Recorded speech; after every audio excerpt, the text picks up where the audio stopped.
forget the first day that I was in my intro to computer science lab. Our TA asked us to raise our hands. Basically, this is how it went. Raise your hand if you are a Mac user.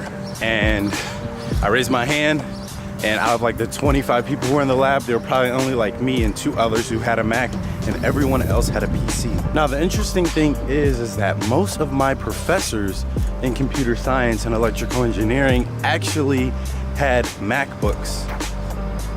Most of them were not PC users, most of them had Macs. And I always found that really interesting how most of the students choose PC, but most of the professors choose Mac.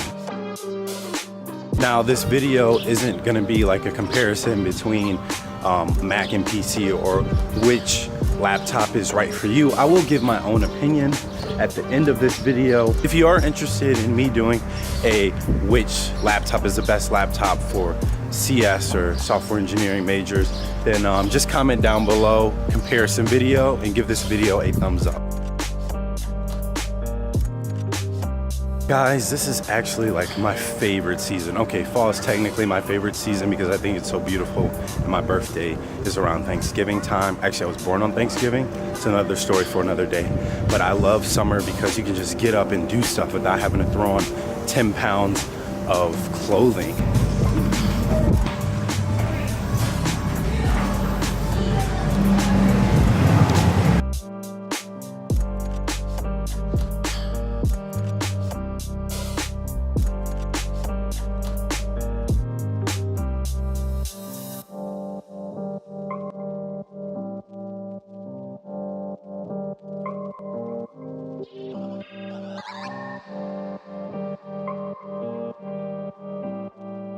So one thing that I learned out of the gate about my MacBook Pro that I love is the terminal that was built inside the operating system or the computer in general. And the reason being is because it was very similar to the Linux machines that we had in our computer science labs. So I was able to quickly adapt to learning terminal commands. Another thing that I love about Mac and just Apple in general is the reliability you get from MacBooks. Honestly, they just work. Take them out of the box and they just work. I know that a big part of choosing a laptop is budget, and I understand that MacBooks typically cost a lot more than PCs.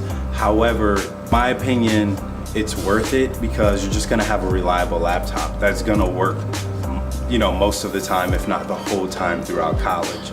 And to fix your laptop, one thing I've noticed is that, okay, so there was a time where my MacBook Pro just stopped working, and this was at the end of junior year. So I had this laptop for 4 years without any problems.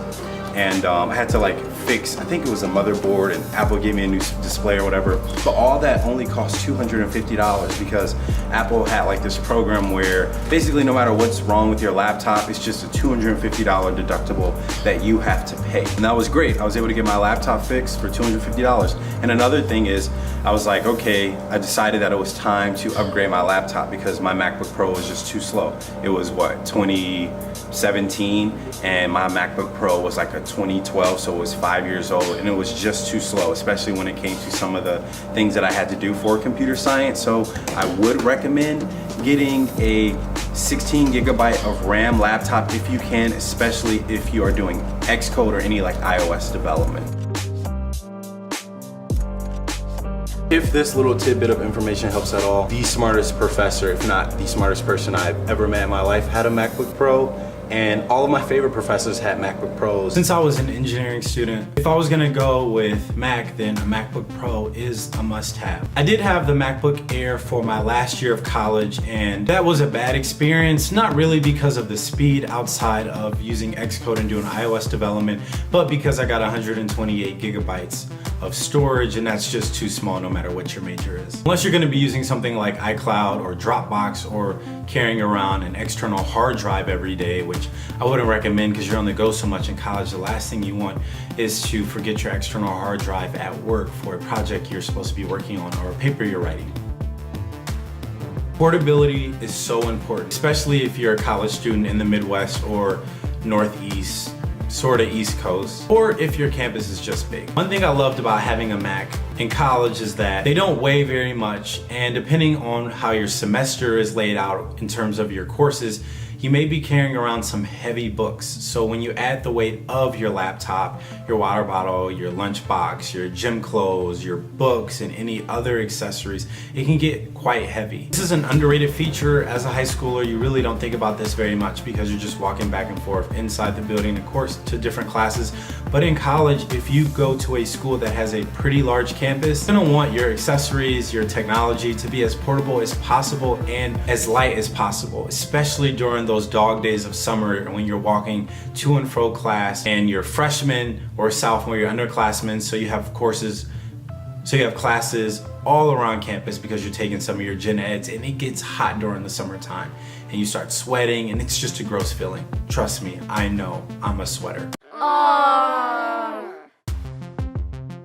Being in Apple's ecosystem, another very underrated feature. I know some people don't want to be knee deep into the ecosystem because you feel like you can't get out, but there are some benefits to it, especially as a college student. Being in the ecosystem is great, especially if a lot of your friends have Macs and iPhones and iPads. And if you're a non-engineering major, most of your friends are probably gonna be Mac users. I remember all the classes I would be in that were outside of Russ College of Engineering. Most of the students had MacBook Airs or MacBook Pros, which was refreshing to see because I didn't really see that in engineering college as much.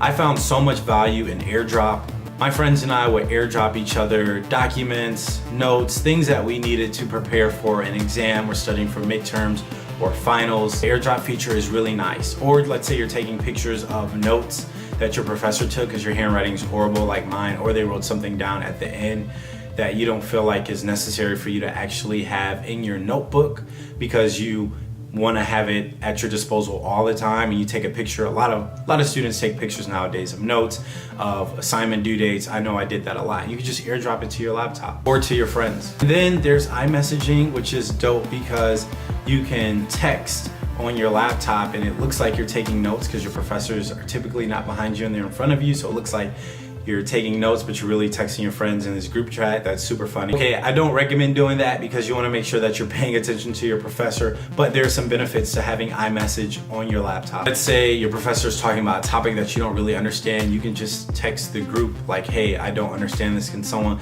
explain this to me quickly? Someone explain this to me, and they can quickly get back to you, and you can still stay productive without having to go on your phone. Ergonomics. Hello. Trackpad. I love you.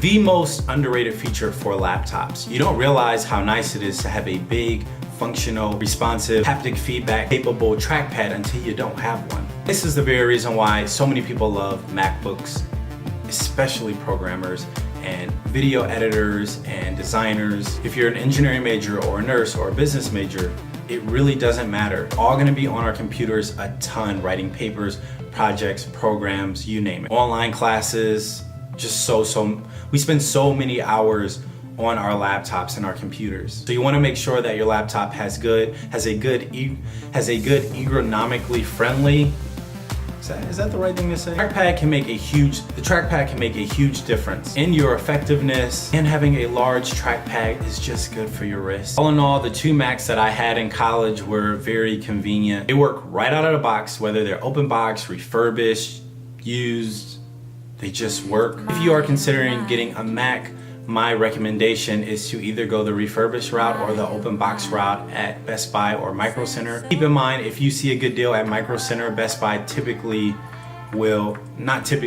Buy does price match. So if you see a good deal at like B&H Photo or something like that, another reputable place, then tell the person that's working at Best Buy that's trying to get you a new MacBook about those deals. And obviously you want to use those student discounts because you can save hundreds. So yeah, those are my experiences using a MacBook Pro and a MacBook Air, but mostly in college I had a MacBook Pro.